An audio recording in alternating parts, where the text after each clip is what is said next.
संतान सप्तमी व्रत भाद्रपद महीने की शुक्ल पक्ष की सप्तमी को संतान सप्तमी का व्रत किया जाता है। यानी इस बार 24 अगस्त 2020 सोमवार के दिन ये व्रत मनाया जाएगा। यह व्रत संतान की प्राप्ति, उसकी कुशलता और उन्नति के लिए किया जाता है। संतान सप्तमी के दिन सुबह जल्दी उठकर स्नान वगैरह करके स्वच्छ वस्त्र पहने और भगवान शिव माँ गौरी के समक्ष प्रणाम कर व्रत का संकल्प लें। अब अपने व्रत की शुरुआत करें और निराहार रहते हुए शुद्धता के साथ पूजन कर प्रसाद तैयार कर लें। प्रसाद में इस संतान सप्तमी के दिन खीर, पूड़ी और गुड़ के 7 पुए या फिर 7 मीठी पूड़ी तैयार कर लें। अब पूजा दोपहर के समय करनी है। पूजा के लिए धरती पर चौक बनाकर उस पर चौकी रखें और उस पर शिव जी पार्वती जी की मूर्ति स्थापित करें। अब कलश स्थापित करें, उसमें आम के पत्तों के साथ नारियल रखें, दीपक जलाएं, आरती की थाली तैयारी करें और जिसमें हल्दी, कुमकुम, चावल, कपूर, पुष्प, कलावा आदि सामग्री रखें। इसमें कलावा सबसे जरूरी होता है। अब 7 मीठी पूड़ी को केले के पत्ते में बांधकर उसे पूजा में रखें और संतान की रक्षा, उन्नति के लिए प्रार्थना करते हुए पूजन करते हुए भगवान शिव को कलावा अर्पित करें।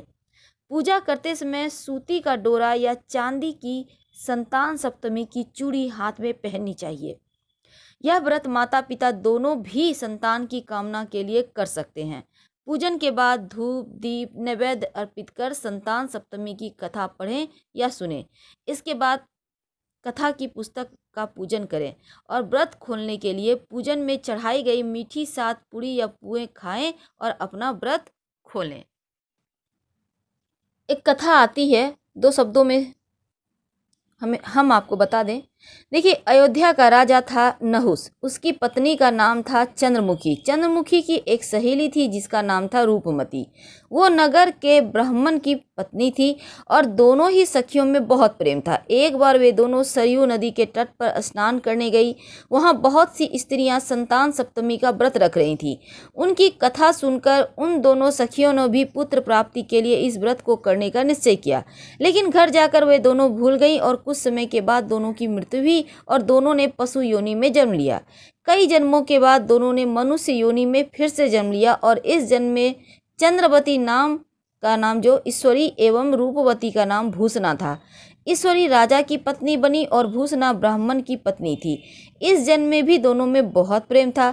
अब इस जन्म में भूषणा को पूर्व जन्म की बात कथा सब याद थी, इसलिए उसने संतान सप्तमी का व्रत किया, जिसके प्रताप से उसे 8 पुत्र प्राप्त हुए। लेकिन ईश्वरी ने इस व्रत का पालन नहीं किया, इसलिए उसकी कोई संतान नहीं थी। इस कारण उसे भूषणा ने ईर्ष्या होने लगी थी भूषणा को, और इस कारण भूषणा के पुत्रों को मारने की कोशिश की।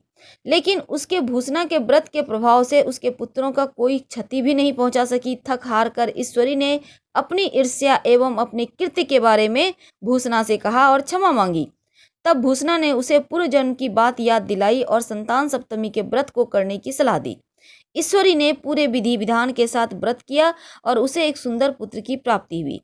इस प्रकार संतान सप्तमी के व्रत का महत्व जानकर सभी मनुष्य पुत्र प्राप्ति और उनकी सुरक्षा के उद्देश्य से ये व्रत करते हैं और पालन करते हैं। हर हर महादेव।